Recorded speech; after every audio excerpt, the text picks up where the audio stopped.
All right, let's continue. Here we go. Granular flow from a hopper. You can see the little walls of the hopper. This wall has a servo control that's maintaining a constant pressure. This is like the bottom of an orifice of a hopper. The pressure is representing the weight of the material above, right? Fundamental behavior of these granular systems, both in reality and in these simulations, is that load is carried by means of force chains. And you can see this continuing pattern, and there's high values and thickness are high, and you can see how this is beginning to break, and see how it's trying to form an arch. It's trying to form a stable arch in this situation. Let's actually explore that by running this model. Now this is, I'm running with a PFC from 2008. This is PFC version 4. I do this on purpose, one, to make you feel good because like the new PFC is so much better. But two, and more importantly, I do this because this code runs slow enough that we can actually watch what's happening. If we run this with the modern PFC, it runs much, much faster, and you can't really see these things. So here's the initial system. There's the force chains. Notice the bottom is plugged. There's a wall there, right? I'm going to take time steps. We say cycle 2000.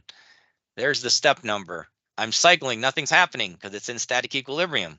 Okay, we're going to delete this wall on the bottom. So I'm going to say delete wall 3. Notice now that there's no forces from the bottom. So these balls on the bottom are going to be out of equilibrium. There's going to be an unbalanced force, the resultant force pushing down on those, right?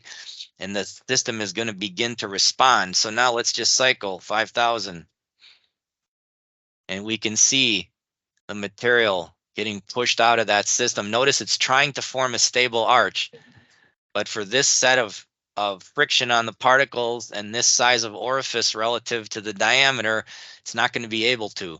Remember, I'm also pushing with a constant pressure on the top. So you can see the system responding to that.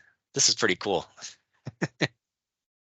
Bumped out of the walls. We'll talk about that later. If the overlap gets too big, the particle is going to go to the other side of the wall and shoot out. So here we go. There's another one getting compressed, and it's getting a big overlap. I'm just going to stop this, go back to this. There we go. Load is arching. This now, again, is a physical analog of a PFC model. This is wooden discs of 3 different sizes, colored by size, and they're arbitrarily put in here, and there's a big spring that pushes against this, okay? The goal of the game then is to find one of these and pull it out without having the system rearrange. What we're going to find is that there are force chains. I'm looking for one. This one doesn't have it. What we're going to find when we look at these packings is the force chains are going to sometimes go around particles so that particles are not being compressed. And so you can actually tell that in this game. You can grab the top part and just give it a little bit of a pull, and you can tell, oh, there's some of them that you can just pull out without disturbing anything. Okay, this is a picture of real. This is real world. This is not a PFC model. These are photoelastic discs. And because they're photoelastic, basically when you compress them, they end up making these lines, okay? These are photoelastic discs that have been compressed, and this is how the load is being transferred in that granular system. Notice, like this guy is not loaded. The load is arching around. This is actually from the original Kundal and Strack paper that everyone cites, where what he did is he looked at these experiments on these photoelastic discs, and then I don't know if I have it, and then he went and compared this with essentially his PFC 2D models. So this is what really happens in granular material, and it's these force chains that are dictating everything about the actual behavior. These force chains are very sensitive, again, to the particle size, to the particle packing, to the friction, to the particle shape, all that stuff. In a bonded assembly, the same thing is happening. In a real rock, the same thing is happening. And so this is explaining to really understand the fundamental microstructural reason that rock behaves like it does, it's because it behaves like a cemented granular material. Okay, and we'll talk about that more a little bit later. Here is a quote from 1862.